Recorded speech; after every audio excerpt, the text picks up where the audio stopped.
You guys want to move into that? Well, I mean, based off what we was going into, I was gonna say the NC the Oh yeah, rule. let's do that.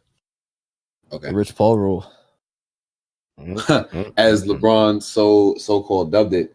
All right. So for those of y'all that don't know, because this news actually just broke today, the NCAA dropped a new rule regarding agents, and that rule explicitly says, I don't want to misquote it because I think it's important that you gotta get the whole vibe for it.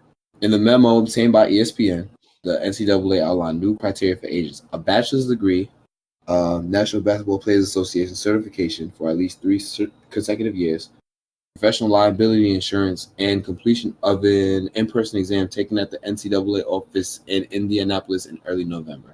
So you know what this tells me? This is like the grandfather clause for during the Jim Crow era of voting. And that's very drastic, but that's what it feels like. Yeah, I know. But what you gotta think, for something as drastic as this, is you're basically saying like, all right, you're limiting the clientele. Family can't be your agent anymore.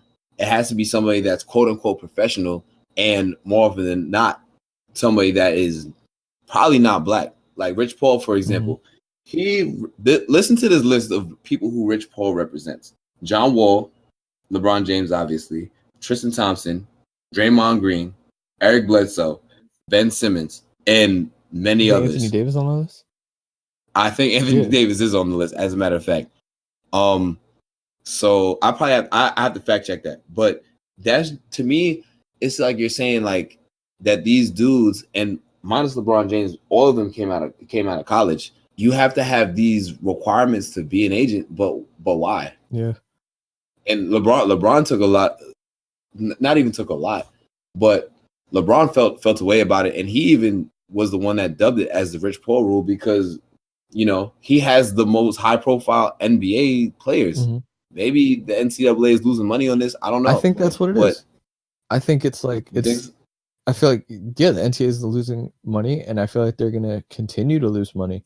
The one and done rule is gonna be coming to an end very soon.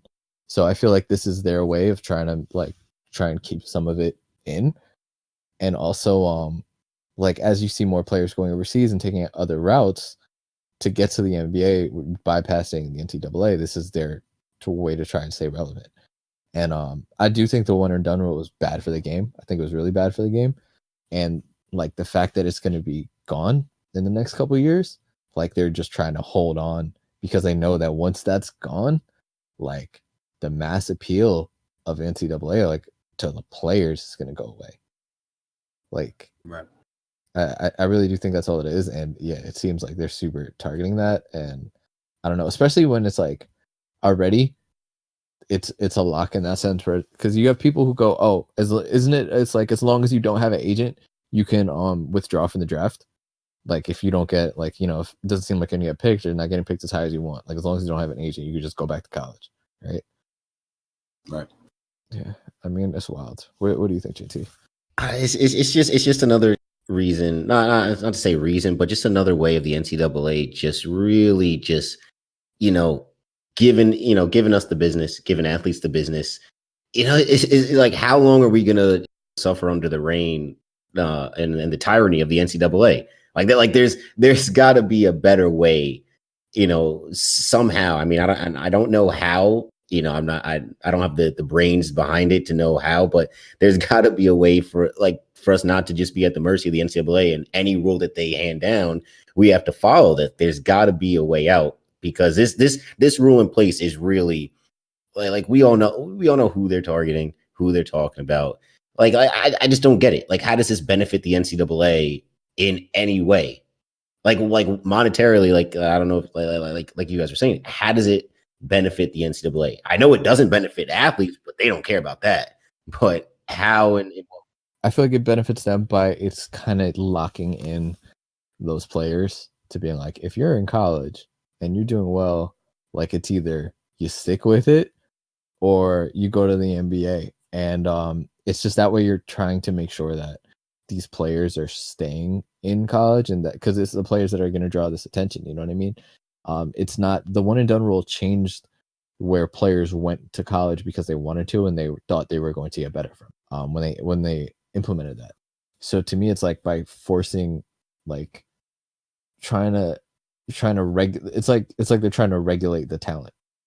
But John, you also got to think, if the one and done rule wasn't in place, a lot of people would be coming into the NBA straight out of high school, or at least declare straight out of high school, and a lot of them wouldn't be NBA ready. A lot of them aren't NBA ready now because they're going into the year where they don't care about it. They're going into the year like, I have to do this to move on.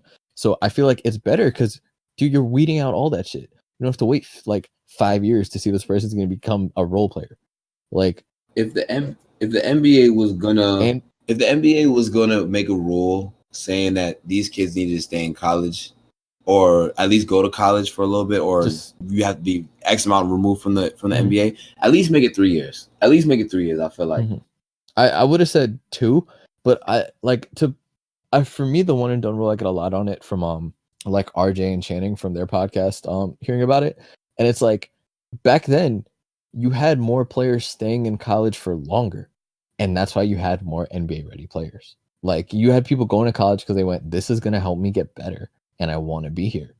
So they weren't just going because they go, oh yeah, I have to do this so I can go to the NBA. Like, they're not just going to bullshit. Well, you know what another thing about it is just this generation that we're in right now. I mean, back then, like even like the 90s, 80s, you didn't have guys having mixtapes out on the internet. You know, we're seeing some of these kids at 14, 15 years old, and we know about them for 3 years before they even get to a chance to declare for college. So they have all that pressure on them, and everybody's telling them how great they are. So they automatically think that they're NBA ready. You know, so that also kind of contributes to it too. Mm-hmm. Yeah, these younger generations are they really think that it's shit. You dang kids, always on that damn phone. Oh man, y'all crazy.